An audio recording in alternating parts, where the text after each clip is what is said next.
You're listening to Inside the Locker Room with Wimp and Barry Sanderson on Tide 100.9 in Tuscaloosa.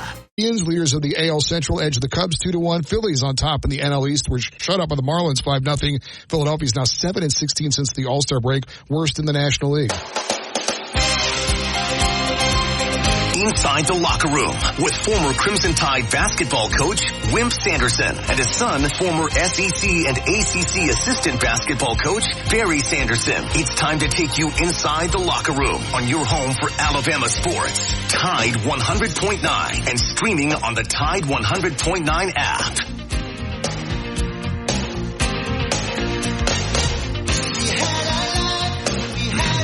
And good morning. Welcome into a hump day edition of Inside the Locker Room. Phone lines are always open, 205-342-9904. We talk about the app. Now's a great time to get that app. If you have not downloaded it, it's going to be a lot going on here in the next 3 weeks with football getting ready to get started. Actually, 2 weeks from tomorrow, college football will start. In 3 weeks, I believe, Alabama Crimson Tide will kick it off. So get the app. You got the Coaches Show, I think, is on Wednesday. Now, I'm not sure. Wyatt, do you know exactly what day that show is going to start? Today. The first head coach, and Kalen DeBoer will make his first appearance the 28th. All right, so it'll be Caleb DeBoer will not be on today, but I know they bring a lot of the other coaches from Alabama to bring some athletes over there for an opportunity for those guys to highlight their programs. I'm sure they'll have volleyball and some of those people over there, early on with that starting out. But anyway, you won't miss it all if you have the app. If you're here locally, obviously you can turn it on Tide 100.9, but the app is always a great place to start. Even if you go for a walk, get that app on, just throw it on and you can listen to all the shows. You also send us a message on the app, and we'll read them over the air. We can get back to you on that as well. We want to thank Yellowwood, pressure-treated pine from Great Southern. Always remember, guys, if it doesn't have the yellow tag on it, you certainly don't want it. Go to yellowwood.com to find the dealer that is closest to you. Good morning, Dad. How are you this morning? Frustrated, but okay. Kane Ormack came out with some stuff about the defense. We're going to have him speak on a tape at 7:30, bottom of the hour. I think one thing about our radio show, one thing is good, one thing is bad. Them practicing in the morning prevents us from getting a live deal because they're practicing. But them giving so many interviews around the internet, we can take those interviews and use them, and I think sometimes you don't hear those. So we've got a little bit good and a little bit bad as far as their time concerning when they practice versus our radio show. So you kind of have to understand that. Anyway, Kane came out, said it felt like they need to tackle better.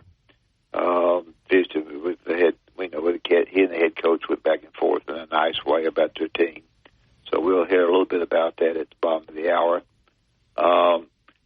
Coach came out and said EA Sports videos, sometimes they can learn the playbooks a little bit better. Got a big playbook is different than it was with Coach. And so they can make you use that to get the feel of that. Whether that's right or wrong, I don't know. Braves won 4-3, and my Cleveland team won 2-1. Texas lost another running back, freshman kid, Christian Clark. That's the second running back they've lost. A&M's lost a running back, and Oklahoma lost one of their good wide receivers with knee injuries. Knees are dangerous, and you have to decide how much you want to practice live versus what you want to do there, and that's each coach's decision. Jim Harbaugh is not going to attend the opener because of all the yak about him, I guess, being suspended for the time that he's going to be suspended. Now, I thought he was innocent. I'm not through. They're going to release the text in the sign stealing scandal, which I said that he was not involved in that. So you could bust me if he is. They're going to release that, but basically on the other stuff, the NCAA is I'm sure he was guilty of some of that. And hey, he may have been guilty of the science study. I'm not sure he knew about it, but if he did, he did. And so I'm a naive radio announcer. Most of our listeners will not know Frank Selby. He died day before yesterday at 91. He scored 100 points in one game for Furman. He played 9 years in the NBA. He's one of these guys that could score and great player. I didn't get to see as much of him as I should have, but Frank Selby passed away yesterday and was very, very good. Kentucky's decided that they are going to hold open tryouts at Kentucky in basketball, and it's good or bad, I don't know. That's about it. So there is a thing that came out of today that basketball is rated ahead of football at the University of Alabama in some kind of rating. You know, when I was going through those good years, my fourth athletic director got mad at me because basketball was good, but the deal was he didn't hire me. So I had to apologize for going out west to the NCAA tournament. So anyway, that's all news I got. I'll say this one other thing. Alabama is supposed to beat Western Kentucky, and it's supposed to beat South Florida. But it's like Gene Stallings says, supposed to, and you lose to one of them. Oh, when he took the job, he lost his opener. It ain't no fun. So what you're supposed to do and what you do sometimes doesn't come true. In the minds of the people who listen to the show, they're supposed to win those first two games. Then when you go to the next two, it's up for grabs. But supposed to and winning them is different. So we'll see. Yeah, I don't know if he was the one that said, if you don't think it's a big game, try losing it. That's right. And then see what people say. The Harbaugh thing, they tried to say it's because you need to spend more time with the Chargers. Yeah. Right. Come on, nobody's that stupid. It's because of all the negative publicity, and the university doesn't want him back. And so we'll say, you can make your mouth say anything. He made the phone call to the head coach saying that he was not going to attend. That doesn't mean one thing. Everything you said is probably true. But I had just thought in the very beginning, and so you can get me whatever, that as far as the science dating thing, they didn't run that by him. I could be dead wrong and naive as crap. With Texas, they're down to 3 scholarship running backs now. I don't know if that's a big deal or not. One of them was highly rated kids. So they've lost 2, which brings you back to, I don't know what the answer to that is, and Wyatt can tell us more about what Alabama does at practice. I don't know that maybe they don't let them in there during the scrimmage part of the time, but in order to get ready for football, it seems like you have to play football. I mean, the first time you tackle is when they play, and this kid tore his Achilles, so that probably wasn't even a tackle. But it just makes you cringe when you see guys get lost for the season. But at the same time, you gotta practice. Like, it's sometimes like when my numbers get down, I get scared of practicing live because I'm afraid of somebody getting hurt. What is the balance there, Dad? You just gotta.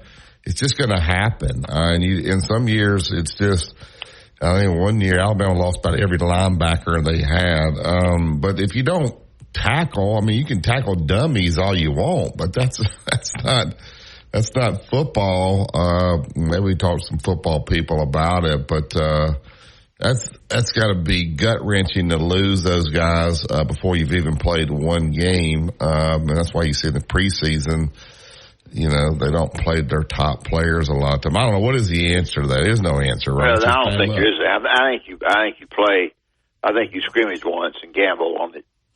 But I don't think you just continue to do it Alabama's got 3 Saturdays that they're going to play one another before the opening game of Western. I think you take one of those Saturdays and maybe it's the second or third Saturday, not the first one, and you go live. Then after that, I think you lay off. I think you cut down the number of chances that you're going to get hurt, but at the same time, you give them one where you gamble whether they get hurt or not. That's what I'd do. Wyatt, I want to ask you this. Nick Kelly, who Tom won't like anymore because he's with AL.com. He calls him AL.dumb. I'm just kidding. Well, no, I'm not kidding about him calling him AL.dumb, but he doesn't like AL.com. But and this is not anything bad that he wrote. When Coach was at the SEC Media Days, they asked Coach about who would be in Atlanta, and he said Texas and Georgia. And then he went back and said, well, he's just not comfortable, doesn't know what the secondary is going to be. When I look at Nick Kelly's article this morning in the on AL.com, he says Dominique Jackson, the kid, the transfer from Southern Cal, should be one of the starters. And then when you try to look at who could be the other starter, wow. You're talking about the transfer from Wake Forest, Deshaun Jones.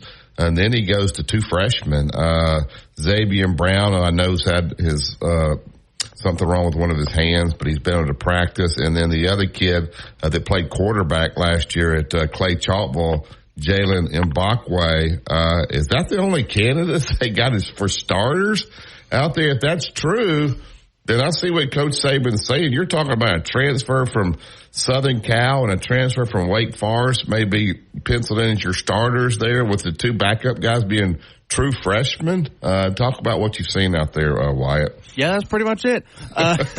You've got Damani Jackson, who we haven't heard a ton from in fall camp. I've always been of the belief that with cornerbacks are like offensive linemen. If you don't hear their name, it means they're doing their job right. Because if you start hearing the name, well, they're getting beat. So Damani Jackson, we haven't heard much from him, which I think is a good thing. And then that other spot, I would say it's a competition between Xavier Brown and Deshaun Jones right now. And then after that, you've got Jalen Mbakwe, Zay Mincy, and Jaleel Hurley. That's about all the scholarship cornerbacks you've got on the roster right now. That's I know Mbakwe was a 5-star, but he was also a quarterback, so he's playing a new position. You talk about a kid that played at Wake Forest, and so I know you had some guys transfer out, but that would scare me if we're down here and my two backup guys are true freshmen, and then my other guys are transfers from. And I know Wyatt named a few other guys, but I can see where Coach would say that now. I don't think Coach just says things just to say them. I think that probably is a genuine concern. You can see my concern in a nice way about Alabama's defense being the kind of defense it's been in past years. Not necessarily comparing them to coaches, because I think Ormac's a good football coach. The one that makes it is the coach to nail their fan is hard, and he does that. But for them to have the ability to do what he wants them to do, and I just think that I think Alabama's defense is more of a team-oriented defense. How they play as a team with what they do, as it is really guys one-on-one, really understanding what they do. So I've said a little bit about that. I can be proven wrong on that too, but we'll see. You you coach what you got. So you got the new coaches in there other than the running backs coach and the defensive line coach, Roach. These other guys are all new. And so they don't really know what these other teams in the SEC got. Nope. They're not running around saying we're going to be great. I mean, I think they got to coach the players that they have, but they don't probably have a great feel for the talent on the other teams that are on their roster. And so when people start talking about when they go and watch Alabama work out and practice, well, they're not watching the other teams in this league. So it's hard to really tell what you get, especially with so many new guys back there. I mean, that's a lot of new guys, Wyatt, that people hadn't even really ever played for the University of Alabama. So, and there's a lot of positive coming out. I know these coaches are aggressive on the field, coaching-wise, but, you hear a lot of positive coming out. There'll be some negative when the game starts, when the scrimmages start, where these guys will have to turn that positive into ripping some kids as it goes through the season, Dad. Just your thoughts about that. You know, you're positive, you're energetic, and then sometimes those relationships change when a guy's not doing his job. Then you got to get in his stuff a little bit and not be as nice and as positive as you've been. You got to go through those cycles with these kids as well. Yeah, you do. You know, the talent level is everything. We don't know the talent level, what kind of talent level they have. We know what, you know, we look at it from a standpoint of what they have done, why they were signed, what their abilities are for the future. You know, I've signed guys that I thought just going to be terrific, worked their fannies off, they never were very good. And I've signed other guys who we thought might be good, and they were good.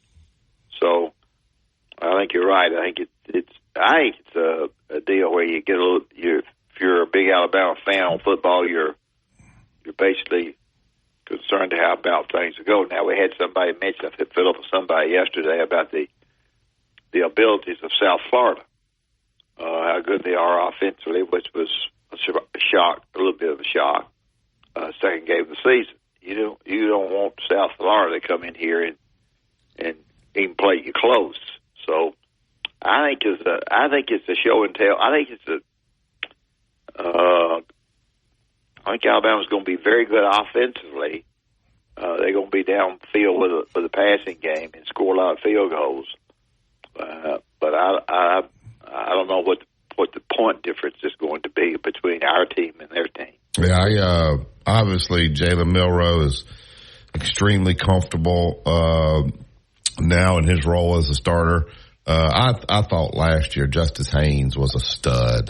You could just see that this kid is a stud. So now when his carry goes, he's got all those older guys out of there. So he's gonna, I mean, he and Jam Miller, those guys, they're studs. So the running back room, I think, is loaded. Wyatt, you can help me if you think I'm wrong here. I think that running back room is loaded.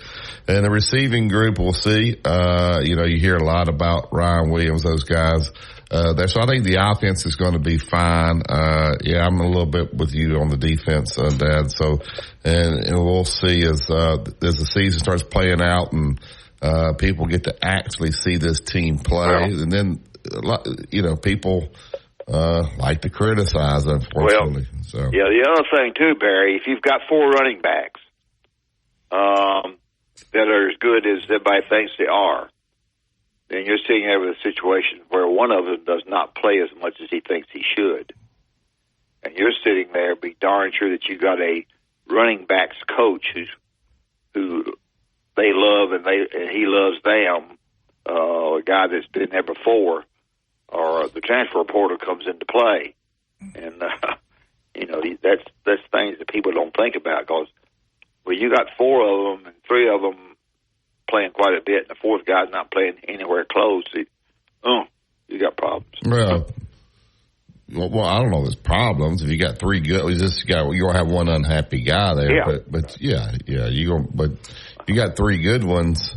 But if you got some defensive backs that you're not sure about, then your depth behind them are true freshmen. That thing can get thin real fast. 2 Minute Truck, where are they? They're out at 1330 Martin Road East. That's where you go. Pick up your boxes, your packing supplies, whatever you need to make this a smooth move. Whether it's local, out of state, out of town, or here within the state of Alabama, these guys will take great care of you and your stuff. Moving is stressful, guys. We already know that. So let the professionals handle it. They'll take great care of you and your stuff. Give them a call today, 205-247-5050. 2 Minute Truck. Movers who care. Here's what's trending on the Tuscaloosa thread. Overall crime is down in the city of Tuscaloosa, but homicides are up 44%. Felony assaults with a gun are up 48%. District 2 council member and the head of the city council's public safety committee, Raven Howard, is cautioning many of those guns are stolen out of vehicles. Attempted murder statistics remain the same. Click TuscaloosaThread.com for more local news, sports, and weather coverage all throughout the day. It is absolutely free. Don Hartley, Town Square Media, Tuscaloosa. Tide 100.9 traffic. Tuscaloosa traffic now from the Townsend Nissan Traffic Center. We are gliding through these streets right now, even inside the construction zones. They're not causing any harm, but I do have to let you know where they are. So Skyland Boulevard between Clearview Hills Drive and Pleasant Hill Drive, you have railroad bridge work. And of course, if you travel daily in the area, then you know where they are. Pearl River Resort TideWorld.com. Yeah, that's right where I need to be. Don't miss Gary Allen. Live.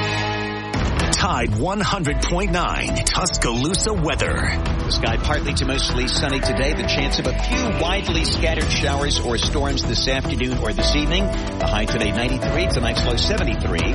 Tomorrow partly sunny. The chance of a shower in scattered spots. The high 94. I'm James Spann on the ABC 3340 Weather Center on Tide 100.9. Where the season never ends. This is your home of Alabama sports. Tide 100.9 and streaming on the Tide 100.9 app.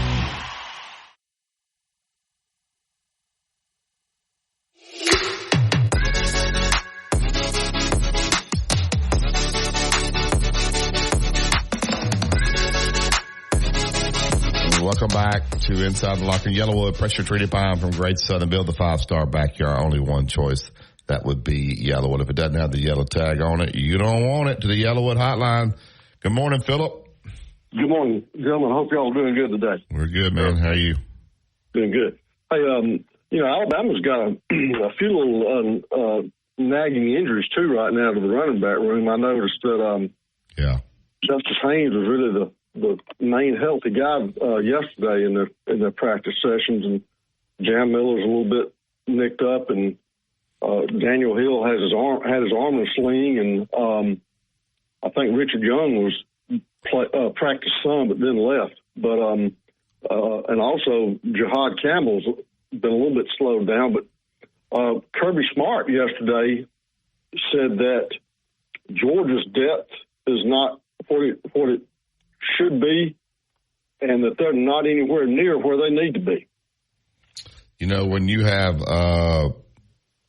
Philip and Dad, when you have injuries like Texas has had, and you have these guys like Alabama, maybe they're thin in position, you start thinking, man, how you're going to use those 105 scholarships differently. Now you're going to say, oh, man, we got to get more guys in here. That depth gets thin awful fast. I think some of these guys now, they're losing these guys.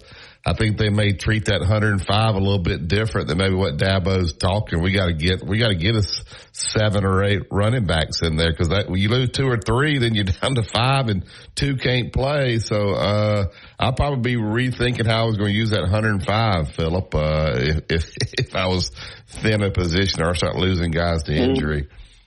It's always aggravated me when let's say a running back gets hurt. Yeah. I don't care if he's second or third string, and the fan says, "Oh, they'll just reload." Yeah, they'll plug it. They might can plug it in, but at some point, that affects the shuffling aspect of who you shuffle in and who you get ready. And if you lose 2 out of that position, that same fan says, "Well, they'll just reload. They got a lot of talent over there." Well, no, you don't. Yeah. Well, yeah. That guy was first string for a reason, and as you start going down the list, the talent level falls. I want to ask y'all this. I was asking Wyatt. Graham Nicholson is the kicker. He was obviously ahead of Will Reichard last year, but he was kicking at Miami of Ohio.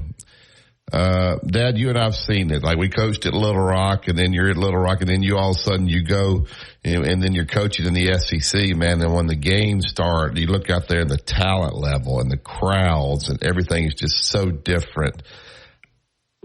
I know kicking is kicking, but kicking when you're a primetime game against Georgia at 6 o'clock, millions of people are watching that stadium.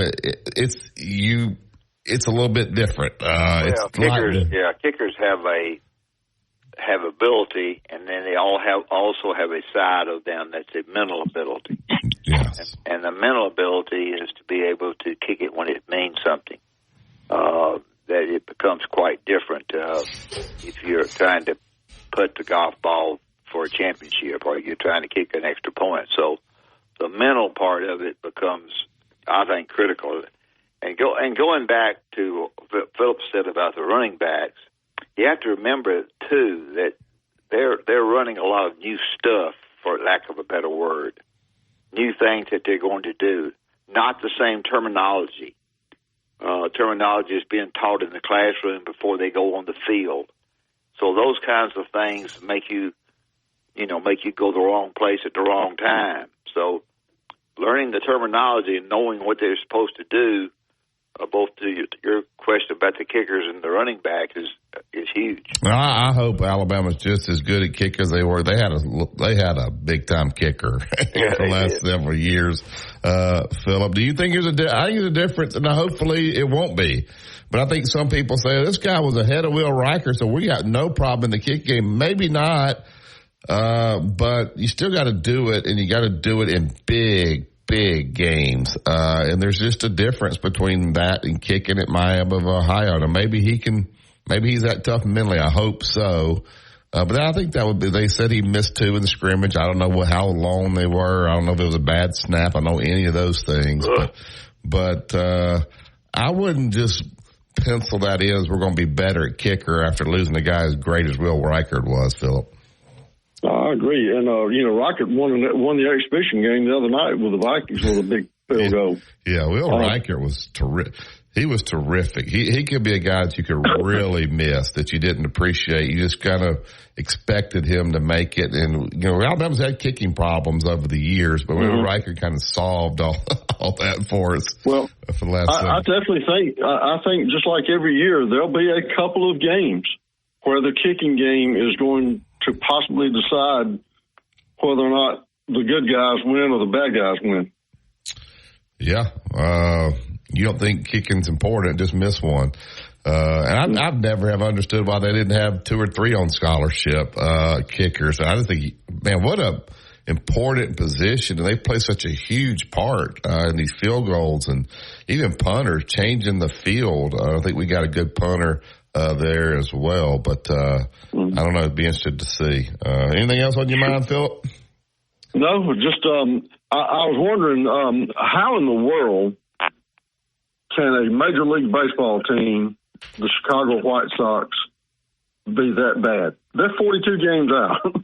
They lost like 21 games in a row, didn't they? They won the other day to break their losing streak. I don't even know how that's possible. I mean, a AAA team wouldn't lose 21 games in a row, even the major leagues. I don't know. Yeah, that's just astounding. That's really astounds me. And sounds like got too many teams. Yeah. I don't know. Interesting. All right, man. Thank you. See y'all. Thank you, Philip. All right, we'll take the break. Here we come back. We'll still up at the phone lines if you guys want to chime in.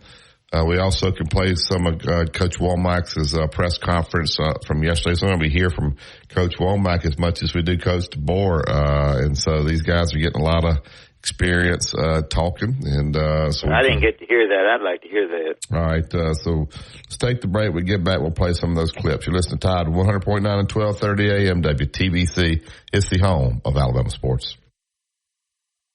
Tide 100.9 traffic. Tuscaloosa traffic now from the Townsend Nissan Traffic Center. We are gliding through these streets right now, even inside the construction zone. They're not causing any harm, but I do have to let you know where they are. So Skyland Boulevard between Clearview Hills Drive and Pleasant Hill Drive, you have railroad bridge work. And of course, if you travel daily in the area, then you know where they are. /deal or text DEAL to 511-511. Your order is back with a 90-day guarantee. All dogs are unique. Your dog results can and will vary. Message and data rates may apply. Mr. SEC Tournament Wimp Sanderson gives you his excellent analysis every weekday on Inside the Locker Room, right here on Tide 100.9.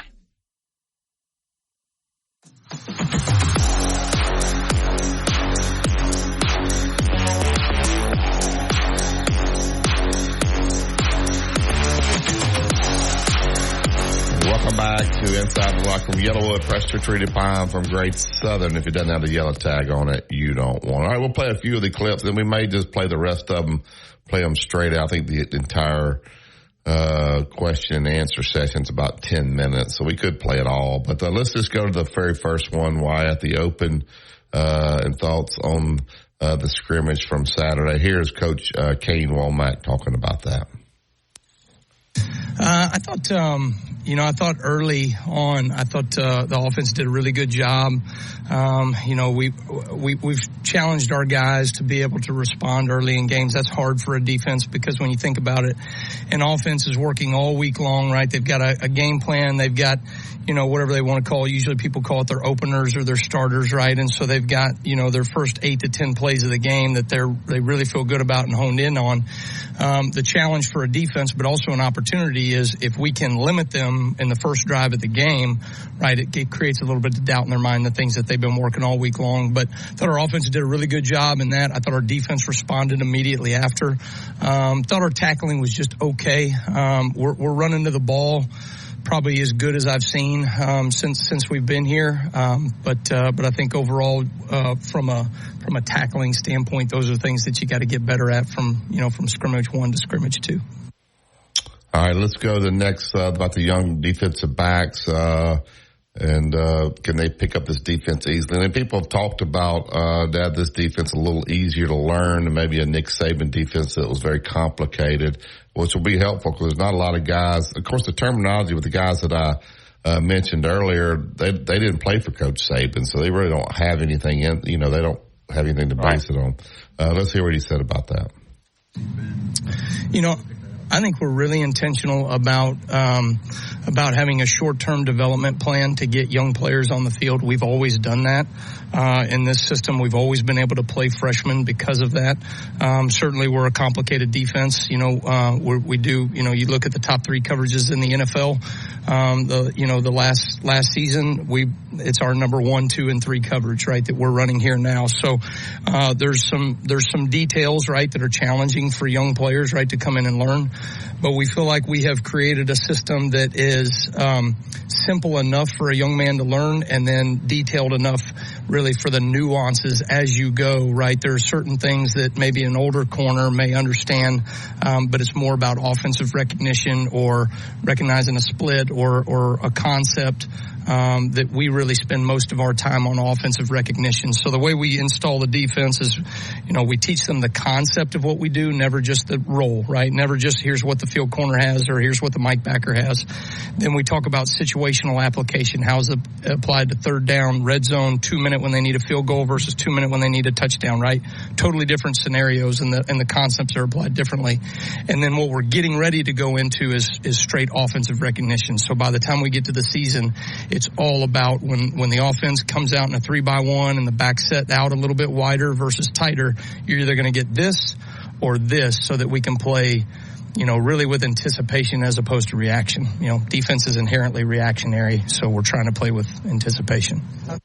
That's got me thinking there. Boy, I think Alabama's lucky that and I'm not being disrespectful to Western Kentucky, but I think they can overwhelm them with their talent. But he's talking about, there's ways to get young guys on the field, teach them early. Man, if they were playing Clemson or like some of these teams are, Notre Dame, one of these teams in that very first game, I think that would be very difficult for this defense. Luckily they can kind of get some experience there, but in the first couple of games. So I think Alabama's lucky that they don't have a very difficult opponent in game 1.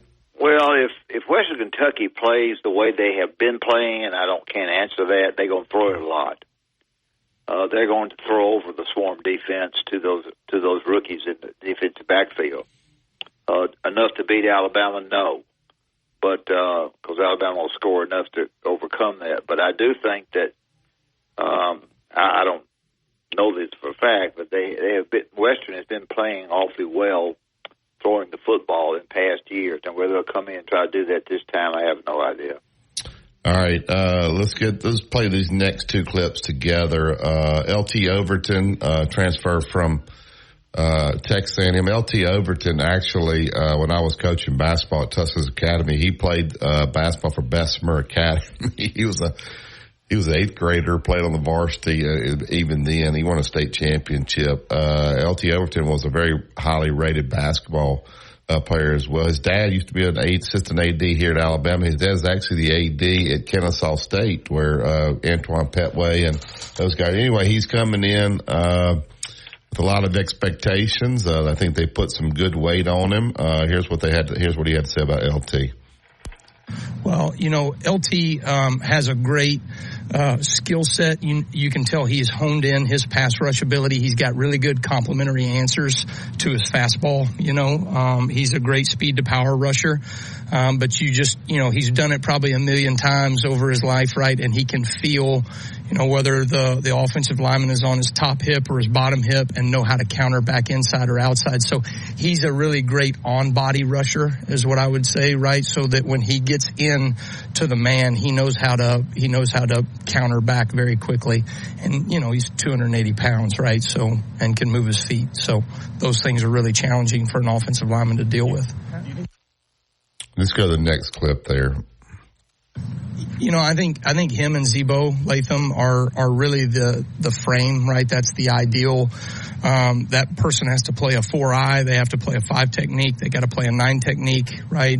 Occasionally, right, they'll fall back inside on the run fit, some of those things, right? They can do a lot of different things. But I'm impressed with their athleticism. I mean, those guys, they can really move. They do a good job to be that big.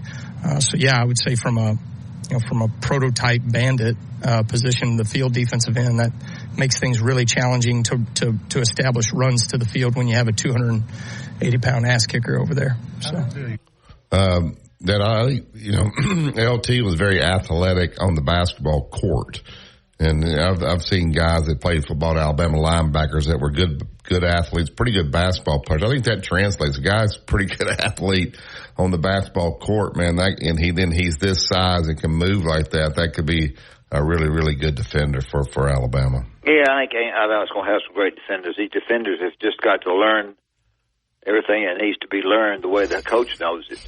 I think he can spout it off pretty good and make people that are interested not really understand it. But as long as they do that and they're able to react without having to think a lot, and I think his defense, as you mentioned, is probably not as, one word to use, the word complicated as coaches was, and it will be more on. I think it'll be more pass rush. Coach, I don't know. Coach, I thought he was going to rush, but he didn't. Type thing. He never got beat too much on pass rushes, and I think that's a danger that you might have a little bit with this. Although I know nothing. Yeah, what I see, Alabama better be thankful for the transfer portal. All the guys are talking about starting where, Jeremy Bernard, your center's a transfer, your receiver's a transfer, LTO's a transfer, 2 cornerbacks a transfer. So if the portal was the way it used to be, it'd be something. Now, this is the most interesting rule change in college football that I'm curious as to how this works. You got one player, correct me if I'm wrong on this, Wyatt, one player on each side of the ball. Yep. I think they have a green something on their helmet, and that is one player that you can communicate with coaches. Now, 15 seconds before the place goes, they cut that off. Now, who's going to monitor that? Does the SEC have an actual official in there that's going to cut? It ain't going to be like the assistant AD. Hey, yeah, you're running the helmet microphone today. So it's got to be an SEC official. I'm sure, right? I think it is going to be an official, and they're going to watch the play clock, and it hits 15, and they're going to mute. So what happens when it goes out? Like, it goes out for one side, so then you probably have to take them out for both teams. But this to me, I'm not exactly sure what he's going to say here. But some people say, well, we may slow our offense down. We wait till 15 seconds, then we'll put the play in, and then they can't do anything. But I think this puts a lot of pressure on the defensive coordinator. He's in a split second got to decide if he wants to change what he wants to do. He's got to tell the guy on the field, and the guy on the field's got to communicate that to everybody on the defense, as opposed to just some signals coming off the sideline that everybody's looking at. I think there'll be a lot of teams won't use this system. Your thoughts? That defensive staff will be in there, and all of them have done coach defensively somewhere, Washington or somewhere, with head coach being at South Alabama, and I think come to some kind of conclusion as to how they want to handle that. And I don't know what the rule is that this official says You know, it was 16 seconds rather than 15. I mean, I think when you hit the button, I would assume it cuts off both at the same time. So one button controls both earpieces there. Let's hear what Kane Womack had to say, then we can discuss it. That's a great question. I think time will tell.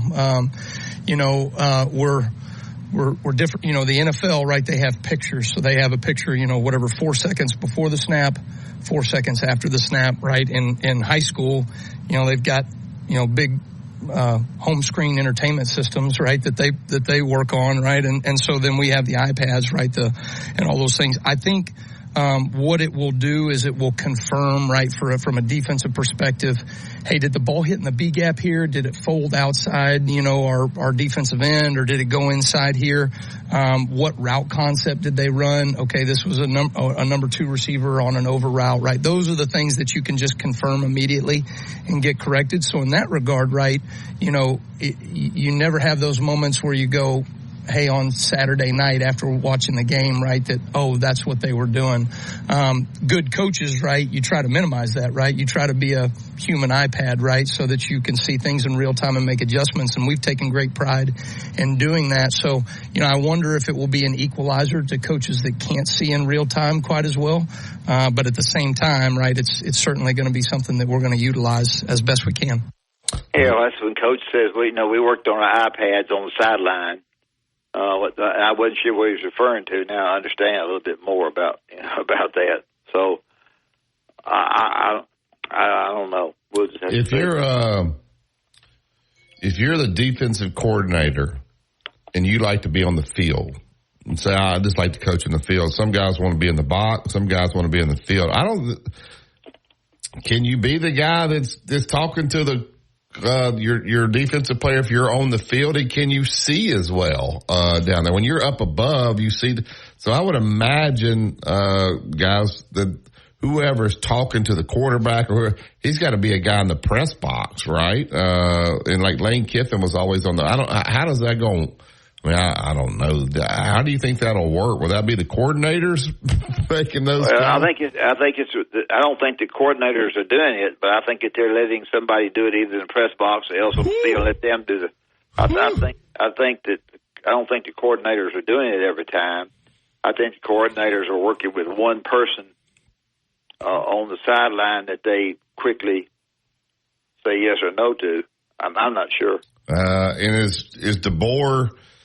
Not DeBoer, but he's not the one calling it, but I'm saying, does he have on his headset, is he talking to the person that is calling it? And Nick Saban at times would say, when he wanted to inject, he would say, run this. Or now offense, but I'm going to tell you right now, DeBoer is leaving the defense alone. He is not going to be one that's going to talk to the guy with a helmet. He is either saying yes or good or bad, or somewhat about how the defense is playing in practice, and I don't know how much cane he's raising in the meetings. But as far as trying to do something with the defense with the headset, he is out of that. He ain't fooling with that. He's not. All right. No. Well, I think there's a lot of pressure to make some split-second calls. It's got to go. Like my coaches laugh at me because my plays, like when I call a play, I name it what's basically what's going to happen. I've got a zone play that works every single time, but I call it. You get a 3-point shot in the corner, and you're just open. I call it corner, and they're like, "You got to stop calling the play." I'm like, guys, you're giving the other team way too much credit. I want the guys to understand what we're running. They know corner. They know they're about to shoot a 3 in the corner. So I try to name it what it is. Sure. And those guys tell me I'm stupid. All right, you're listening to Tide 100.9 and 1230 AM WTBC. It's the home of Alabama sports. Tide 100.9 traffic. Tuscaloosa traffic now from the Townsend Nissan Traffic Center. Calm and quiet morning for you for the most part. Now that doesn't mean we don't have some delays in the area. And I'm taking a look here on 69 southbound lanes onto Union Chapel Road. Definitely starting to tap on those brakes a little heavier. Also moving on Lurleen Wallace and McFarland Boulevard. And when you call, you'll actually talk to me. 205-800-8000. I've got this. No representations made that the quality of legal services to be performed is greater than the quality of legal services performed by other lawyers. Road tripping, business travel, or bringing your car in for repairs. All great reasons to rent a Toyota at Tuscaloosa Toyota. You can rent the latest Toyota models for a day, a week, or a weekend. Every Toyota rental-car comes with 24 hours roadside assistance. Whatever you do it for less at Harbor Freight. Valid until August 18th, 2024. While supplies last. Limitations apply. Tide 100.9 Tuscaloosa weather. The sky partly to mostly sunny today. The chance of a few widely scattered showers or storms this afternoon or this evening. The high today 93. Tonight's low 73. Tomorrow partly sunny. The chance of a shower in scattered spots. The high 94. I'm James Spann on the ABC 3340 Weather Center on Tide 100.9. Your home for Alabama Crimson Tide football. Tide 100.9 and streaming on the Tide 100.9 app.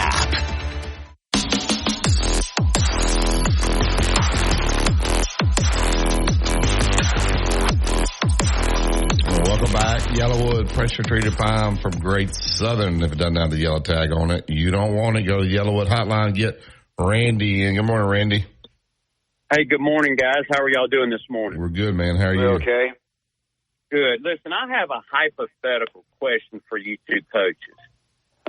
Let's assume that both of you guys are sitting in Coach DeBoer's seat today, and given the landscape of college football with regards to recruiting in-state against Auburn and so forth and so on. Now, my question is what would be your strategy, whether it be short-term or long-term, in building your team?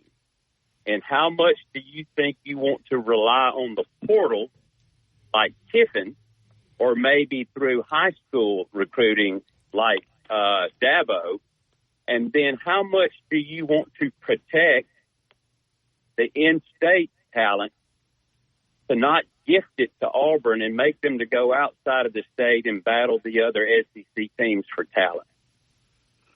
Well, that's about five pretty good questions. I'm not smart enough to remember all five of them, but if I was sitting in there with the whole staff and it was technical, I would leave everything in the world. It's according to what I coach, so you know the Kevin DeBoer coaches offense. I would leave the defense alone. I would let them do it the way they wanted to do it. I would fuss at them if it didn't work. I'd raise Cain with them if it didn't work. I'd stay out of it, and I wouldn't get into anything. Recruiting, I'd be darn sure that the guy that's my right-hand man has the state of Alabama organized to the point that a group of coaches goes to every area in the state of Alabama and learns the 10th graders and the 11th graders and so forth, as well as recruit out of state. They have an in-state responsibility. Joe Blow has Mobile, and Jack has Florence, and on down the line. That's two of the things I do. I don't know what else Barry can chime in. Well, on the portal, I would try to bring guys I thought they could start. But then I would be very careful at that position. Is there a young kid there that's been waiting his time, and has he developed enough to where he could be a starter? If he has, then I wouldn't bring in a guy right over him to do that. So each position would be different. But I certainly would work the portal for sure. If I could get a great player out of the portal, I would certainly take it. As far as in the state, I think you gotta get the players in the state. And what you said, I wouldn't want them going to Auburn. I wouldn't want to get that train, those guys going there. Now they're friends with all these kids there. I would try to get my top 4 or 5 guys in the state every single year. I just think that's important. It means something to these guys to play at the University of Alabama. The Iron Bowl is going to mean more to a guy who grew up in this state, and so I would always take Alabama kids. Not just take them, but if they were close to being good enough, I'd try to get them, in my opinion, Randy. Well, the thing that happens to you, each coach, the minute they wake up that morning, go to the transfer portal. They don't go and call a prospect at university. I mean, at high school. They look at the transfer portal to see what's going on. Having worked their area as an in-state coach, in-state recruiter, they know maybe somebody might be going to leave from their particular area or from anywhere. There'll be three Washington coaches, a forward that will have nothing but the state of California, because they recruited California when they were at Washington. So you got to be darn organized, and the transfer portal, as Barry mentioned, is critical. You got to get the good ones, because you're going to lose some, and you're going to lose some good ones, and you can't. As well as he does personality wise, the biggest thing in the world, the biggest thing in the whole world, is playing time. Playing time is the factor. Yeah, I would have never brought in Tyler Buckner last year. It ended up not being a major problem because he really wasn't very good. But you could have lost a lot of guys with just Tyler Buckner coming in here last year, Randy. I thought. I don't know what you're. I agree with that. Yeah. I certainly do. I agree with the. I agree with the in-state. I agree with the in-state talent as well. I mean, like you said, you don't want to, like Coach Bryant, just go get them so Auburn couldn't get them. But at the same time, if you have, 4-star, 5-star rated players in your state, you got to go get them, because recruiting to Auburn is much more difficult. And if they can just sit at home and cherry pick the top of the state, and not have to work for it, you just exponentially made their job easier and your job more difficult. Well, AL.com this morning came out with 10 or 12 of the best football players in the state. Well, if I'm working for Alabama, I should know that already, and I should be. I may decide that one of them can't play. Sometimes they're overrated, and I may decide that the guy they didn't pick is going to be really good. And that's my job as a evaluate. You can recruit, but you also have to evaluate. Yeah, kids in your state, you're going to know them better. You're going to know how they act, what kind of student they are. When the further you go away, you're just not going to know as much. So you got to make sure you get the right ones. Great call, Randy. Thank you. Thank you. All right, we'll take this top of the hour break. Up the phone lines, 205-342-9904. We'll find out what's going on with Justin out at Tuscaloosa Toyota. You listen to Tide 100.9. It's the home of Alabama sports. WTBC Tuscaloosa and W265CG Tuscaloosa, a Town Square media station. Tide 100.9 and streaming on the Tide 100.9 app. From the Fox Sports Studios in Los Angeles, here's Eddie Garcia. News from the NFL, where Minnesota Vikings first-round pick quarterback J.J. McCarthy suffered a meniscus tear to his right knee and will require surgery. The surgery will determine if he's going to miss weeks or months. Either way, if there was a quarterback competition in Minnesota, that's now been settled, as Sam Darnold will be the starter for the beginning of the season. In baseball games of note, battle of division leaders, Dodgers knock off the Brewers 7-2. Shohei Ohtani hit his 37th home run of the year in the win. Yankees get 3 Juan Soto homers and a 4-1 win over the White Sox, while the Orioles lost to the Nationals 9-3. So Baltimore's now a half game back in New York for first in the AL East. Astros won their 7th in a row, beating the Rays 3-2. They're a game and a half up on Seattle for first in the AL West, with the Mariners getting crushed by the Tigers. Deal or text DEAL to 511-511. Text DEAL to 511-511 today. All dogs are unique. Your dog results can and will vary. Message and data rates may apply. Inside the Locker Room with former Crimson Tide basketball coach Wimp Sanderson and his son, former SEC and ACC assistant basketball coach Barry Sanderson. It's time to take you inside the locker room on your home for Alabama sports. Tide 100.9 and streaming on the Tide 100.9 app.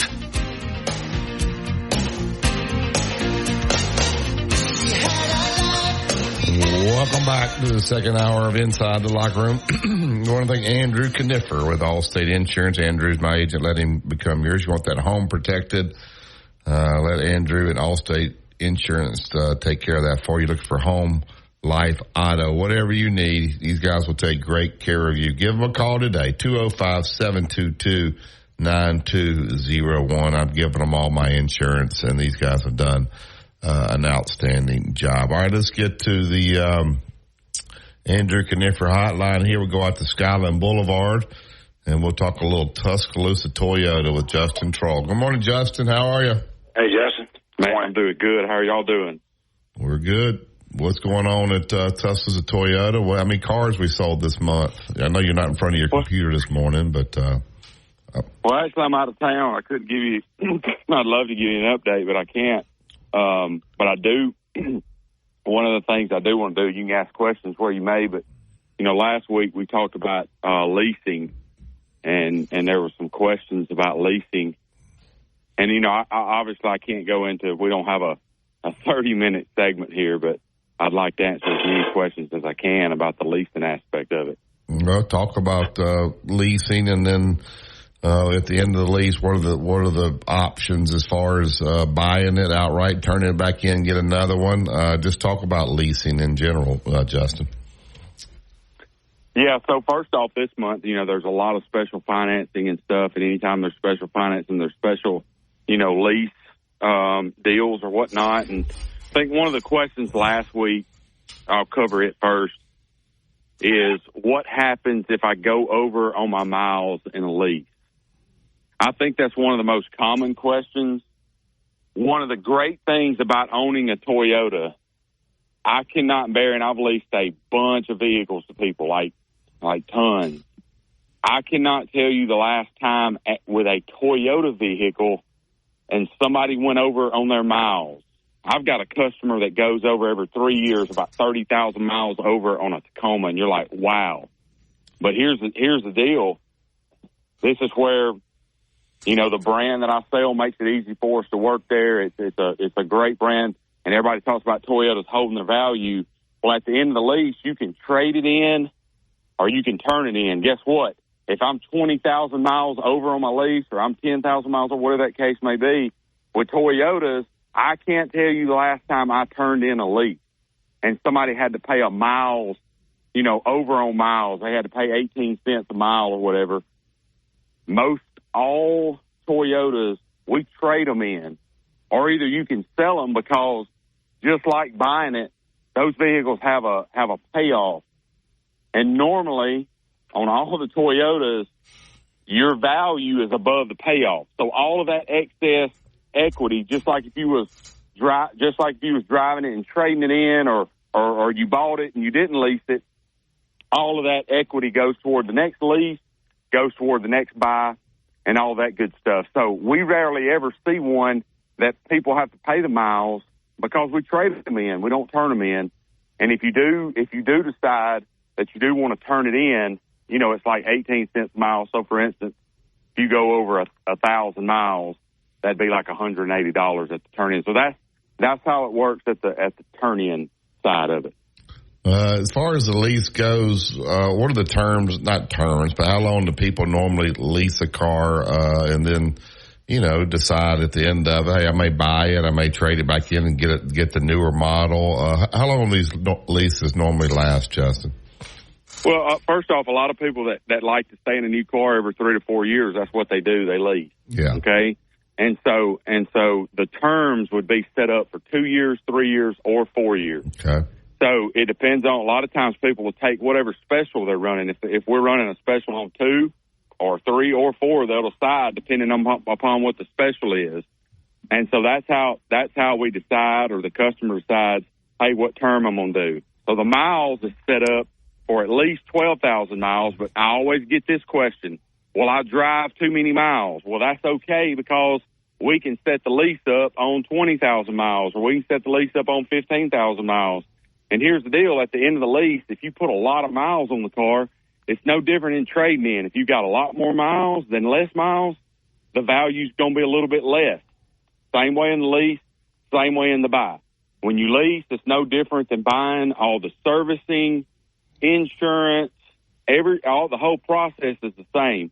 You just get more options at the end of the lease, like you're able to buy it, you can sell it, you can trade it in, so many different things, turn it in, so many different opportunities and options, at the end of the lease. So You know, and here's the deal. We sit down with you. If you're interested in that, we show it to you. You know, maybe you say, man, I'm just not ready to take that step to bid a lease. We never push a lease on anybody. It's geared towards certain people depending on what they're doing. You always have the option to buy it, lease it, whatever you want to do. And we show you all those numbers, and we make it easy, and that process starts up front, you know, right there at TuscaloosaToyota.com. All right, just before we let you go, so Blake bought a 4Runner. Comer got him a 4Runner, so my boys got 4Runners. Dad's got the Venza. You sold my Mimi. You sold her a Highlander. She's going to pick up this week. Which one was the easiest to deal with? Dad, who was you said, man, I wish that guy I wish this person would come back every time. And which one was the most difficult to deal with? Honestly, I'm gonna give you an answer that you're gonna expect me to say. None of those or any. Most of the people that I deal with. I mean, none of that was difficult at all. So I know Wimp was probably sitting there. I know Wimp was probably. Barry is wanting me to say it was you. Yeah. You know that, right? I just wanted you to be honest. Of course. Honestly, everything was straightforward and pretty easy. It was not a problem to take care of all of them. So got with David, made sure pricing and everything was exactly like it was supposed to be, and we made that process real easy. And you can ask your mother-in-law and see what she has. So we may even, she told me, Barry, she listens every single day, so I expect her to be listening right now. She's listening. And I'm not gonna ask her to come on the radio because that may not be her thing. But I think you can ask her, and she'll tell you that process was pretty easy right there. Yeah, I said, did you get a good deal? He said, well, Justin told me it was a good deal. I said, what do you think he's going to tell you? It's a bad deal? Yeah, he's going to tell you it's a good deal. So I love it. I said, I'll smack him if he gives you a bad deal. That's right. I love it. All right, so she's picking that car up this week, isn't she? Yeah, she'll probably I told her probably right here toward the weekend. We should be ready to roll. All right. We'll get to talk about it next week. Yeah, we'll see how she does with it. All right. Well, I ain't going to worry about no lease because if I lease it for a certain amount of miles, I ain't going over. No, you're not. You know, exactly Justin, right. he had a Jeep when we were growing up. It was a yellow Jeep. I love that Jeep. And I'm not kidding you. Like, he had it for like 8 years, all right? And then he decided, I'm going to sell it. He had 15,000 miles on that Jeep in 8 years. Yeah. Hey, listen to this. I give y'all a story before I leave. So my aunt, she's passed away now, but a few years ago, she don't drive many miles. All right. Her car was a 2014 Avalon. Okay. And in 2021, she pulls into the service department with 5,000 miles on her car. So it's 7 years old with 5,000 miles on it. She pulls into the service department. The service rider, her car still looks brand new. The guy comes out and greets her and says, and looks at her miles and says, ma'am, are you here for your first service? And she's like, blessed no, my car is 7 years old and got 5,000 miles. I thought that was pretty funny. Did she ever even get an oil change on that car? Maybe one. Yeah. Maybe one. Yeah. All right. Well, thanks for taking care of my people, Justin. They rant and rave about you guys down at Tuscaloosa Toyota. So we keep coming back for more. So you guys are doing a great job. We appreciate it.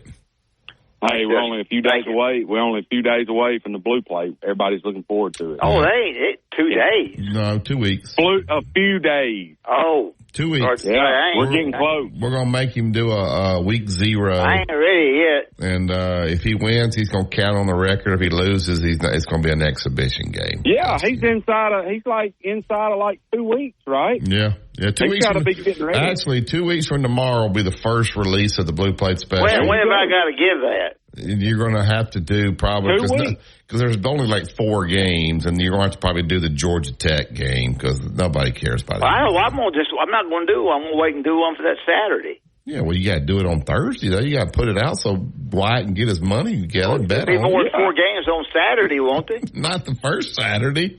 Week 0, there's only 4 games. Huh? Week 0, there's only like 4 games. Right, Wyatt? I'm not stupid about that. And 3 of them are No, booty. it's 4 games. The only good one is Georgia Tech and Florida State. Yeah, that ain't no good. So thank you, Justin. Hey, you guys have a great day. Look forward to next week. All right, buddy. All right, we'll get to break here. We'll get to maybe Bill Cameron on. We'll find out from Bill. I'm hearing good things about Peyton Thorne. Are you hearing good things about Peyton Thorne? No, I haven't. Oh. I haven't heard any bad things. I haven't heard any good ones. You haven't heard anything about Peyton. Well, no news is good news, right, Wyatt? You listen to that's what Wyatt said about the DBs. No news is good news. DBs and O-line. No, I guess that's probably not good about quarterback. You want to hear some good news about your quarterback. You listen to Tide 100.9 at 12:30 a.m. WTBC is the home of Alabama sports. Tide 100.9 traffic. Tuscaloosa traffic now from the Townsend Nissan Traffic Center. Typical slow-ups for this time of morning on your roadways. Right now on 69, you will definitely slow down on the southbound lanes at just before McFarland Boulevard. And, of course, Lurleen Wallace will slow down just a little bit here on the northbound lanes. I'm just seeing very, very brief delays. The one-day hands-on driving school gives teens experience in car control through exercises that include emergency braking and skid recovery. Find a class near you at TireRack.com/survive. Road tripping, business travel, or bringing your car in for repairs. All great reasons to rent a Toyota at Tuscaloosa Toyota. You can rent the latest Toyota models for a day, a week, or a weekend. Every Toyota rental car comes with 24 hours roadside assistance. Text DEAL to 511-511. Your order is back with a 90-day guarantee. All dogs are unique. Your dog results can and will vary. Message and data rates may apply. Tide 100.9 Tuscaloosa weather. The sky partly to mostly sunny today. The chance of a few widely scattered showers or storms this afternoon or this evening. The high today 93. Tonight's low 73.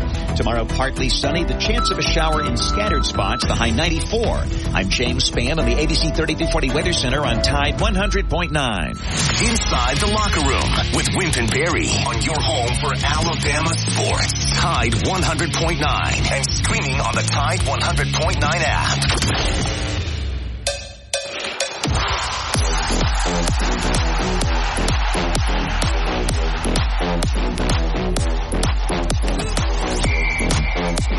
Welcome back to Inside the Locker Room. We'll get right up to the Tuscaloosa Toyota hotline. He's with ESPN 106.7, The Drive down in Auburn.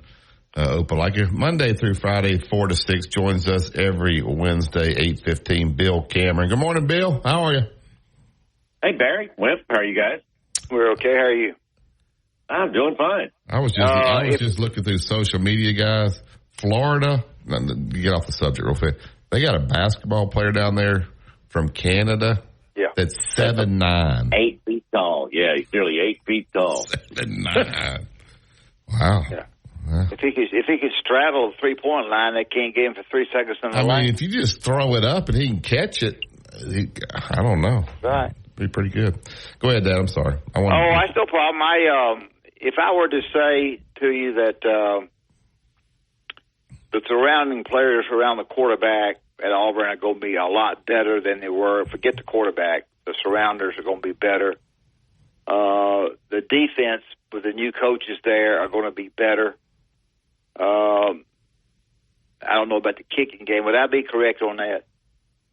It sure looks that way. I mean, everything that we've seen thus far, and just looking at the guys, I think you're absolutely right about that. That doesn't mean that you're going to win more ball games, but I do think the cast.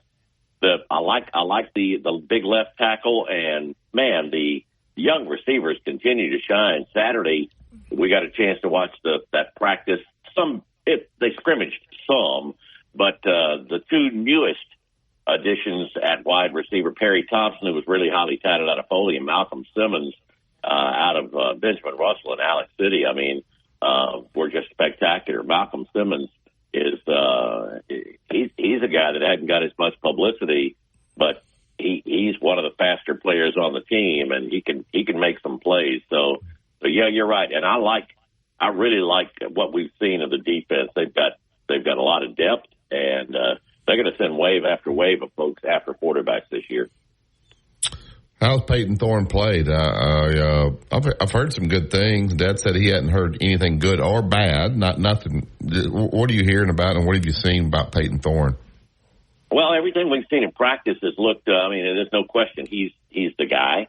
He looks very confident, very comfortable, relaxed back there.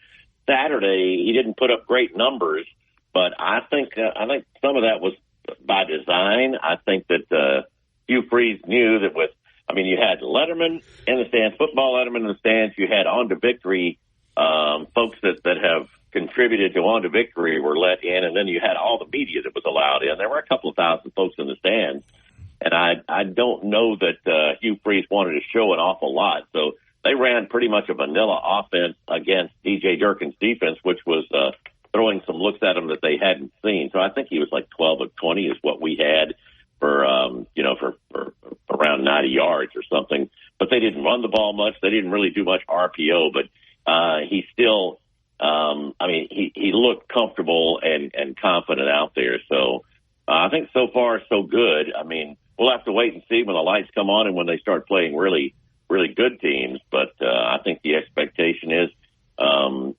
he's the guy to run the show.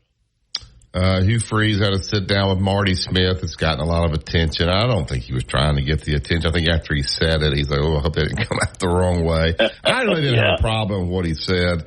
To be honest, he's right. They should have won last year's game. The game at Ole Miss when they were up 23-3. The only thing I didn't like about it, Bill, is he said, should have 4 wins. He's kind of always eyeing. Like, I called the play that scored in California. I know the guy's confident there, but why is it always Do you notice that? Yeah, I didn't really think about it the other day, but you're right. We've talked about that some last year. When I heard him saying that, I knew what he was saying. He was like, it's his fault that he didn't beat Alabama, that he didn't beat Nick a couple of other times because he didn't do what was needed. But I think that's a good point. But I don't think that this staff is a bunch of guys that have worked with him. I don't think anybody is concerned with how he's gonna, say that. But yeah, that's interesting, Barry. I hadn't thought about it, but it did hit me a couple of times last year. Yeah. Anyway, that. Basketball-wise, I think Auburn is coming to Birmingham to play, which probably counteracts with Alabama playing some here. And the Alabama-Auburn series is we had Garth on the other day, the SEC office. The Alabama-Auburn 2 games will both be on Saturday. Yeah, that's nice. Which I think is a plus for basketball. Yeah, well, as a matter of fact, that fact didn't go unnoticed by a lot of folks because it's been very frustrating when you have those midweek ball games and folks can't make it. Some season ticket holders that aren't living right there either in Tuscaloosa or in the Auburn areas have trouble trying to make it, say from, either the opposite part of the state or something like that. And it also gives an opportunity. One of the things that I think a lot of folks are excited about, I think that gives the opportunity for game day to come too, because these two teams should be really, really good this year. And there's no question, it should be a good show both times. There's been a lot of talk about, of course, commitments and getting them signed. I know Auburn's not relaxing because these guys in the state have committed. Obviously, they know they got to get it to the finish line, and that's a long time between now and December. But it's been a lot of positive publicity for Auburn to get all these in-state kids, and I think it means a lot. If they can get them and get them signed, then these kids know the other kids in the state, and they can help recruit down there as well. I think it's been a big deal for Hugh Freeze and his staff to get the commitments. Now they got to get the signatures, but right. Just talk about the buzz this has created down the plains. Yeah, that's something they really wanted to do was get something going. I think last year's class really helped them with this year's because a few of the kids that were in for Big Cat this year were coming in with the players that they ended up getting some last year. this is really, you know, in Auburn's best years under Coach Dye. I mean, it started close to home and had a 300 or 400 mile radius where the best players that Auburn had and were able to continue recruiting. So, I mean, that's something that Hugh Freeze really focused on when he came in was getting in, going out and making sure he was doing something that Brian Harsin didn't do. And that's getting out and seeing the high school coaches and the players and just creating that, that relationship. So I think it's very important for them, and they've got a good start. There's no question now. I think everybody in the state knows that they want to know about and have an opportunity to get the top players from in the state. So yeah, it's still a long ways to go till December, but they're off to a good start. What would really help them hang on to these guys is to show that the product on the field is what they're pitching as well. I don't know. Go ahead. Go ahead. I'm sorry, Barry. Go ahead. Did you guys see about this Tennessee deal? I guess the Haslam family who owns Pilot Travel Centers, they got a 20-year contract now with Tennessee. They're not going to change the naming on the stadium, but they're going to have the name on the field, the branding and all that. It's supposedly going to be a big money deal. Do you guys see that's a pretty big shot in the arm there for Tennessee trying to raise money to pay for all these things? You think we'll see other teams across the SEC lean on their big-time donor for something like the Haslams are doing for Tennessee? Yeah, I mean, Auburn's new building is the Waltos Performance Facility. I mean, sure. I mean, naming rights are going to bring in a lot of money and everything you can find that you can name. I mean, you see, most fields are usually named after former coaches or, administrators or something like that. But when the opportunity's there, I think you've got to do it. Now, that's sometimes it makes it hard. Like, the first few years there at the ballpark when I was having this, when it was like Sanford Stadium, Hitchcock Field, and Plainsman Park, those type things that it makes it a little lengthy. But boy, it's more than worth it for what you get. Yeah, Jimmy Haslam's worth $8 billion, so I guess he could afford it. He could afford a little bit, and lives right there in Knoxville. So I'm sure they may. Of course, I know Jimmy Rain does a ton for those guys. Well, I'll be interested to see what these other schools in the SEC do with this situation. Dad, go ahead. Oh, I don't really have anything. Baseball, the new field and stands are, I guess, finishing up or whatever, and I don't know about the team. I hadn't studied that much. Any comments on that for our listeners? No, the main thing we've been talking about with baseball is the facility that's going up. I mean, it's going to be really interesting this fall. I mean, it's the first time, I believe, that we could find that an entire signing class is going to make it in. Usually there's a player or two that either is drafted or somebody that doesn't. But, I mean, it looks like the whole class is going to be in. So it should be a really competitive fall this year. And, I mean, it's a year that Butch knows, Auburn's got to bounce back. So there'll be a lot of interest in that. And a lot of folks will want to get over there and watch some of the fall workouts just to be in the new facility as well as watch the new faces. All right, Bill, 7.5. Over or under? Over. You're going over. 8.5. Yeah, I'm going 8.5. Ooh, 8.5. I like the over for 7.5. I mean, I also, if I was going 8.5, I'd be hedging a little bit. I don't know that I'd put quite as much on that. But I think the schedule, the fact that they've got 8 ball games in Auburn, that gives them a really good chance to win at least 7 right there. And then, between, I guess Oklahoma looks like your toughest home game, but between Oklahoma, Kentucky, Missouri, I think they can pick up one of those. That gets them over 7.5. And then who knows if they're playing well at home, then I think they may be able to pull another one. Now, what they can't afford to do, is Hugh has lost some ball games in the past. Yeah, I said Hugh. I didn't say Auburn, but Auburn has as well. But I mean, Hugh has lost some ball games in the past where you feel like they should have won. That's the step that you want to make when you're trying to make that that move into contender status is you got to win the ball games you're supposed to win. And I think Auburn's good enough when we see the improvement in talent that they have, that ought to get them to the 7 mark, and they wouldn't say easily, but they ought to be able to add at least one to get to 8. So I'm comfortable with 8. I don't know about 8.5 and up. What are your thoughts, and what have you heard from the Auburn coach staff about this helmet communication? I guess 15 seconds before the play, it cuts off. There's a lot of people saying, well, we may wait till 15 seconds, then put the play in. I worry about there being some confusion because it's got to go from the coach to player, then players got to get to the other players, where they're just signaling on the sideline. Everybody's looking, especially defensively.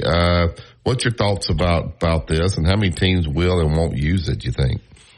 Yeah, we haven't talked about that much. It's interesting you said that, because today, this afternoon, we've got the defensive coaches that we're going to be able to talk to. But before that, we're going to have time and be told. I mean, that's the purpose of our media today. Is we've got the director of football equipment and the director of football technology at Auburn making a presentation today for us this afternoon. So we'll find out a little more about it. It's really interesting. I mean, obviously they do in the league. We've had a couple of people calling.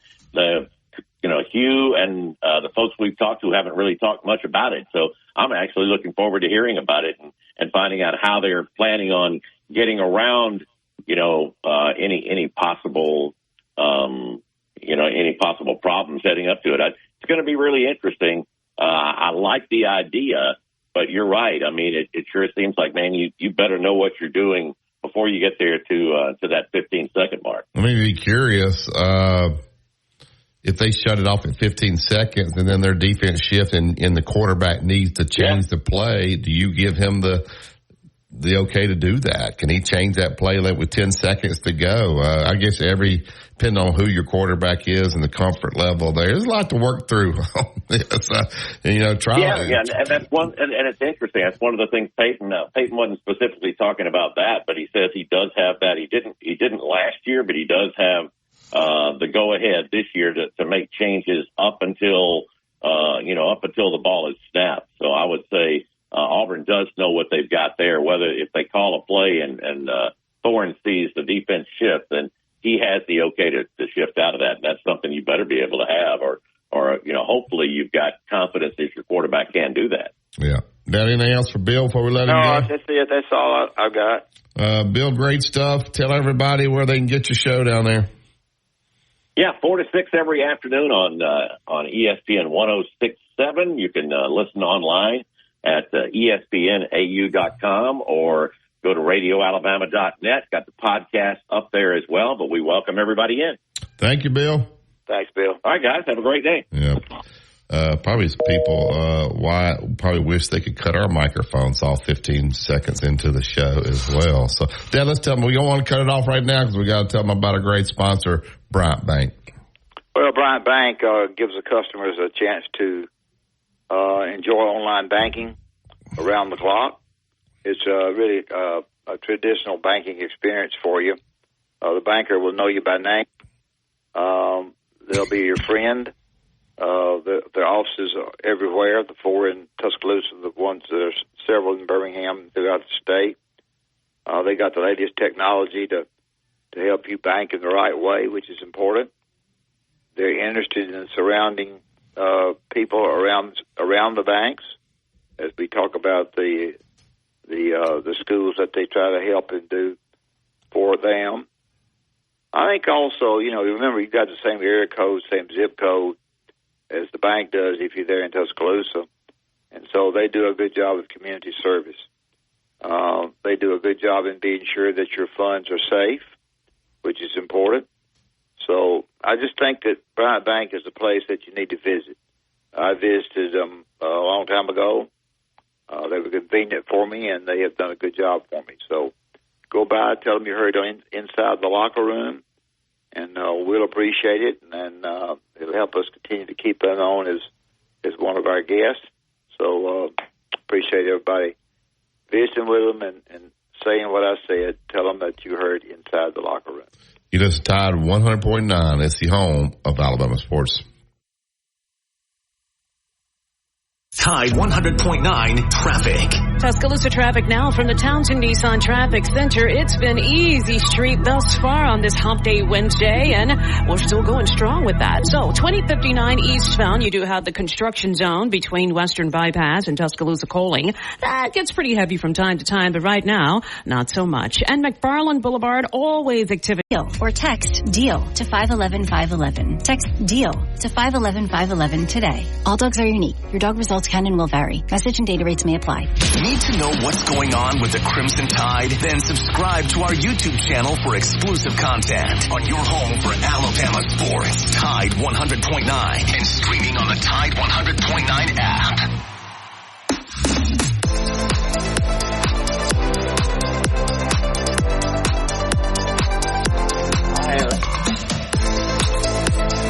Welcome back to Inside the Art. Yes, though. Hello. All right, get to the Tuscaloosa Toyota hotline. Get Tom in. Good morning, Tom. Hey, Tom. Morning, Barry. Morning, Coach. How are y'all? We're good. How are you? Hanging in there. I'm good. Thanks for asking. I thought the comments that you played from Coach Kane were very interesting this morning. And Barry, your theme was the young DBs that we got and how will they react under pressure in these games in the SEC. I thought that was a good point, good question. But, Coach, you said something about how the defense, how this group will approach playing defense with this team and kind of a team concept, if you would, of defense and not so much as an isolation of position. Yeah. And I thought that was interesting. And it come to my mind, Coach Stallings was a great defensive back coach throughout his career, particularly when he was at Dallas. He was outstanding. I listened to Dick Vermeil, who was the head coach of the Philadelphia Eagles at the time, and he talked about Coach Stallings and Coach Stallings' concept of defensive back, how they play the game. And it was really interesting when you thought about it. And then, too, along those same lines, Coach Stallings and Coach Bill Oliver, kind of had the same philosophy in defensive secondary play. And Coach Oliver's defensive backs, and I tell you what, Tommy Wilcox and Antonio Langham and that group there can tell you more about it. But, they just always had a lot of interceptions when he was the defensive coordinator. And it was like that with Coach Stallings, too. And they didn't play that bump and run so much as they kind of laid off of the receivers and played the ball. They would break on the ball. And they consequently had a lot more interceptions than what the type Coach Saban. Now, I'm not criticizing. Coach Saban knows a lot more than me, but it appeared to me that you have more turnovers with Coach Oliver, Coach Stallings type play as you do with Coach Saban.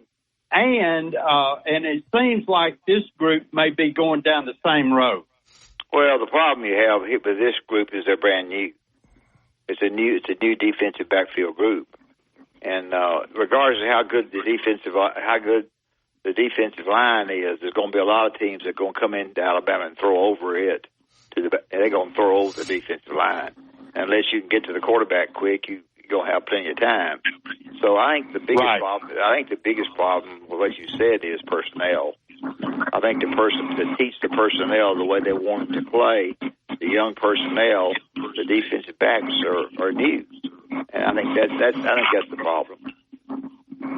Well, I think that you're right. The better your personnel, the better you can play whatever, offense, defense, kicking team, whatever. But I also thought it was interesting that he said that their system is easier to teach to young players. Did you notice that? Yeah, I think he meant overall from the line all the way back. I thought he meant the whole. I felt like he was talking about the whole system there, that not just the defense. Yeah, right. I do too. Yeah, I think he was saying that they have, some things they can put in and teach. It's really easy to get you on the field earlier, and then they progress obviously as the season goes along. But they have the ability to get a freshman on the field with a certain packages and all, and then they'll build as they go. Obviously, Tom. Right. Let me ask you as coaches something. You bring a kid in, and whatever reason, either he's very good and you want to get him playing and get experience, or you don't have any choice, you got to play him. But after 3 or 4 games, he's not a rookie anymore, is he not? No, but after 3 or 4 games, you get beaten 2 of them, you're out of the playoffs. You got to be good to start with. I think the more they play defensive backs, the better they get. But I think the other factor is, you bring somebody in like Western Kentucky who throws it a lot. I don't know how good South Florida's offense is, but according to Phillip, who calls here all the time, they're really good. So that's pretty tough. Yeah, I think we lost Tom there. I think that they're ranked high. The problem South Florida's going to have is the game last year. The game was so close. Alabama players got just beat up about that game. How poorly they played, that's a bad taste in their mouth. They will steamroll South Florida just because of that. They'll be so ready to, my opinion, I think, because if they'd gone down there and beat South Florida 49-3, I think you'd have had a harder time getting them motivated to play. But that game was like in doubt the entire time. It was an ugly game. So I think that'll have these guys' attention when they come in. I think each position coach has a responsibility, and they do so, to get their group ready to play. The offensive line, the defensive line, the wideouts, whatever it might be. The position coaches are evaluating them and trying to get their guys to play. Your head coach is over all the other coaches, and he's got the question in the meeting that they have prior to the games: are we ready to play? As a whole group, does he lean on the defense as much as Nick Saban? No, but he leans on the offense more. So just the way things come about, what things you think are not important to you. All of it's important to you, but the things that you let the other guys do, and you kind of leave it alone. Yep. All right. We'll go ahead and take this last break, and then we'll come back and wrap up the show. We take another phone call to 205-342-9904. We have a few other clips we could get to if we need to from Coach Womack. You listen to Tide 100.9 and 1230 AM WTBC. It's the home of Alabama sports. Go inside the Alabama Crimson Tide with the Gary Harris Show. Hey, it's Gary Harris. Wednesday morning at 9 a.m. on the Gary Harris Show. We are looking forward to our NASCAR segment with Matt Coulter after what happened at Richmond on Sunday night. It is going to be hot. Also, we'll continue our high school football previews with Tuscaloosa County High. First-year head coach Miles Holcomb. Your phone calls and more. That's Wednesday morning at 9 a.m. on the Gary Harris Show. Catch the Gary Harris Show Monday through Friday, 9 to 11 a.m. on Tide 100.9 and Tide100.9.com. Tide 100.9 traffic. Tuscaloosa traffic now from the Townsend Nissan Traffic Center. It's been easy street thus far on this hump day Wednesday, and we're still going strong with that. So 2059 eastbound, you do have the construction zone between Western Bypass and Tuscaloosa Coaling. That gets pretty heavy from time to time, but right now, not so much. And McFarland Boulevard, always activity. Fincher and Osmond. Fincher and Osmond carries artisan-created diamonds. And trust us, they are bigger than you expect. Visit www.fincherandosmond.com. Tide 100.9 Tuscaloosa weather. Sky partly to mostly sunny today. The chance of a few widely scattered showers or storms this afternoon or this evening. The high today 93, tonight's low 73. Tomorrow partly sunny. The chance of a shower in scattered spots. The high 94. I'm James Spann on the ABC 3340 Weather Center on Tide 100.9. You're listening to Inside the Locker Room with Wimp and Barry, only on Tide 100.9 and streaming on the Tide 100.9 app.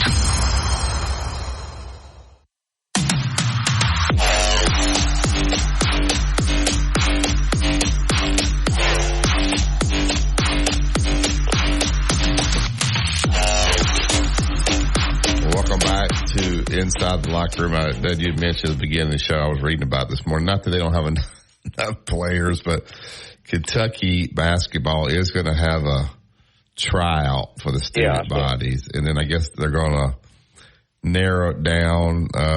You make the first cut. Can you imagine the guys that are going to come out there with their wristbands and their headbands and they're out there trying to try out for the Kentucky? I mean, because like I see it in high school, like guys come out like, dude, like you can't even dribble. Why would you think you could be on a high school basketball team? Can you imagine the guys that they're going to have to watch at this Kentucky? I mean, there'll be 100-something guys out there trying out.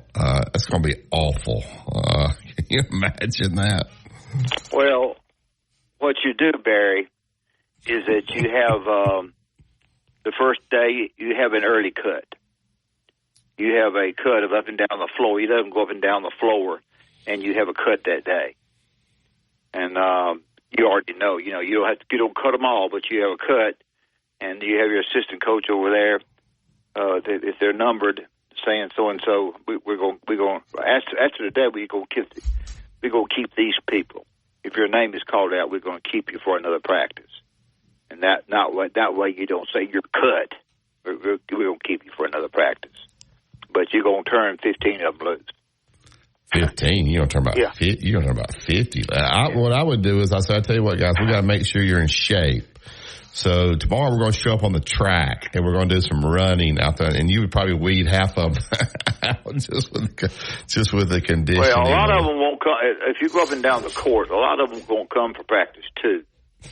Practice 1, yes. Practice 2, they're not going to make it. But you could. But what you do is you turn what you want to turn to loose. I don't know what number that will be, and then you realize that practice 2, some of these guys will get smart enough and realistic enough to know ain't no use been going out there. So you get rid of a lot of them quick. You're right. You get everybody in America out there. How many? There have people just going to. You got to be in school. So you got to be taking classes. You got to be taking a full load. So this is probably you have a lot of guys just going to Kentucky now so they can try out. And so that's going to help enrollment. It's like Texas A&M has the 12th man. 12th man has always started on the kickoff team. It's always a walk-on that starts there. It's kind of a neat tradition that they have there. So they always are going to keep someone, and you're going to be on the kickoff team, which is pretty cool. Pretty cool honor there to be a part of that. So maybe that's what Mark Pope's trying to do. He's always going to keep a walk-on there. Somebody, they go home, somebody says, how you like in school? Well, I like school. I tried out for that basketball team. They didn't quite make it. Made to the last cut. Hey, that last 3 would have fallen, they would have kept me. Yeah. All right. That's it for today's show. Enough of all that. Wyatt, practice today. Any media today?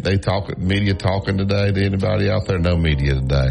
We'll hear from offensive coaches. We're not going to do any of the availability today, but we'll hear from coaches today. Offensive coaches. So yesterday was the defense. Today is the offense. And then I think by next week they're going to start trying to kind of hone this thing in a little bit. And we close to getting the game week before you know it. So I did see where the weekend prior to the first game, they'll give the players a couple of days off and then get into game week. So that should be fun. All right, that's it for today's show. Stay locked in. The Gary Harris Show is next. Wyatt, appreciate you. I know there's been some long days for you, but appreciate you taking care of us this morning. You listen to Tide 100.9 and 1230 AM WTBC. It's the home of Alabama sports. Have a great day, everybody.